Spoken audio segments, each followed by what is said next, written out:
PMEGP योजनेअंतर्गत 50 लाख रुपयापर्यंत कर्ज दिला जातो। योजनेअंतर्गत आपल्याला 35% सबसिडी सुद्धा मिळते, तेही 10 लाख रुपयापर्यंत मर्यादेसह। आणि योजनेअंतर्गत सर्व्हिस आणि मॅन्युफॅक्चरिंग या अंतर्गत भरपूर उद्योगासाठी लोन दिला जातो। नमस्कार मित्रांनो, A to Z सरकारी योजना माहिती केंद्र या यूट्यूब चॅनलमध्ये आपले पुन्हा एकदा स्वागत आहे। मित्रांनो, आज आपण PMEGP योजना एकदम सोप्या भाषेमध्ये समजून घेणार आहोत आणि एकदम शॉर्टमध्ये। मित्रांनो, ह्या योजनेअंतर्गत आपल्याला उद्योग करण्यासाठी लोन दिला जातो, तोही 50 लाख रुपयापर्यंत, ज्यामध्ये भरपूर बिझनेस येतात आणि कुठल्याही प्रकारचा उद्योग सुरू करू शकतो आपण ह्या योजनेअंतर्गत 35% सबसिडी दिली जाते आपल्याला। म्हणजेच आपण जर 1 लाख रुपये कर्ज घेतला तर आपल्याला फक्त 75,000 रुपये परत करावे लागणार आहेत। आपल्याला घेतलेल्या लोनवर 35% सबसिडी ह्या योजनेअंतर्गत मिळतो। ह्या योजनेअंतर्गत कुठले उद्योग करता येतात त्याची कॉपी डिस्क्रिप्शन मध्ये दिलेली आहे। तिथे तुम्ही लिंकवर जर क्लिक केला तर तुमच्या समोर सगळे जे काही बिझनेस आहेत यामध्ये मान्यता प्राप्त त्या सगळ्या बिझनेसची लिस्ट तुमच्या समोर येईल। तर आपण आता बघूया कोण पात्र आहेत ह्या योजनेअंतर्गत। सर्वात अगोदर अर्जदार हा भारताचा रहिवासी असायला पाहिजे, त्याचबरोबर अर्जदाराचे वय 18 वर्ष असायला पाहिजे। अर्जदार हा किमान 8वी पास पाहिजे आणि एका कुटुंबात फक्त एक व्यक्ती ह्या योजनेअंतर्गत अर्ज करू शकतो। राशन कार्डनुसार बघा, आवश्यक कागदपत्रे काय लागणार आहेत आपल्याला।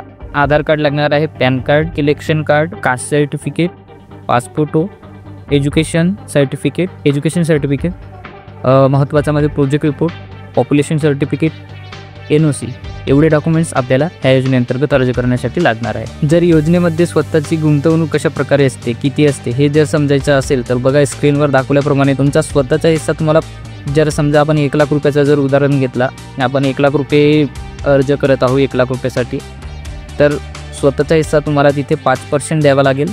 त्याचबरोबर तुम्हाला सबसिडी 35% असेल आणि बँक लोन हा 60% असेल।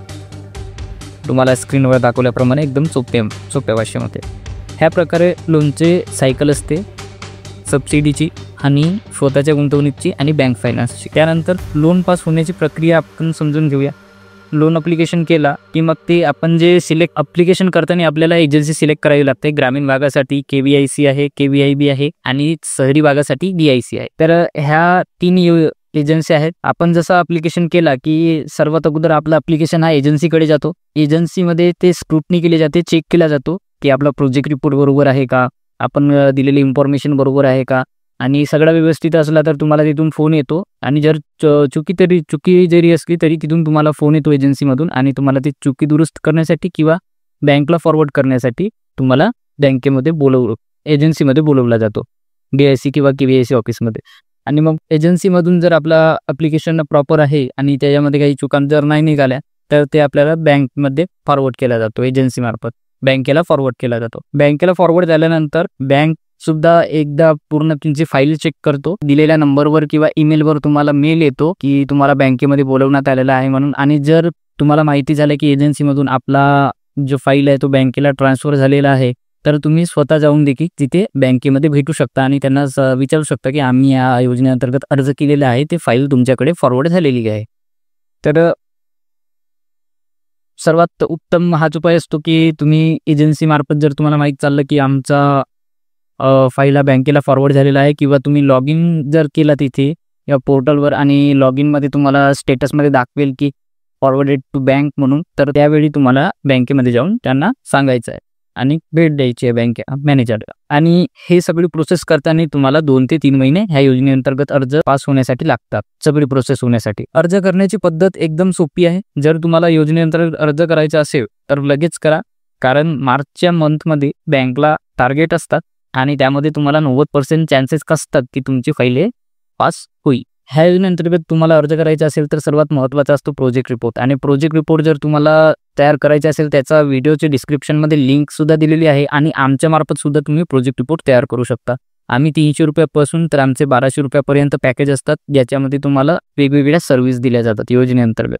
तर त्यासाठी मी सुद्धा तुम्हाला बघा, व्हॉट्सअपवर स्क्रीनवर व्हॉट्सअप नंबर दिसत असेल आणि खाली माझा एक व्हॉट्सअप ग्रुप आहे, तुम्ही तिथे पण जॉईन करू शकता। आणि तुम्हाला जर प्रोजेक्ट रिपोर्ट तयार करायचा असेल तर तुम्ही मला ह्या व्हॉट्सअप नंबरवर मेसेज करू शकता। योजनेअंतर्गत तुम्हाला project report, population certificate, NOC ह्या कशा पद्धतीने तयार केल्या जातात यांचा व्हिडिओ खाली डिस्क्रिप्शनमध्ये लिंक दिलेला आहे व्हिडिओचा, तिथून तुम्ही बघून सुद्धा हे सर्टिफिकेट तयार करू शकता किंवा आमचे जे पॅकेज आहे तिथून तुम्ही पॅकेजमधून सुद्धा सिलेक्ट करू शकता आणि तुम्हाला हे सगळे तयार करायला आम्ही आमच्या मार्फत मदत केली जाते वेळोवेळी. तर असाच होता आजचा व्हिडिओ आवडला असेल तर व्हिडिओला नक्की लाईक करा आणि असेच प्रकारचे नवनवीन व्हिडिओ पाहण्यासाठी आमच्या चॅनलला सबस्क्राईब करा.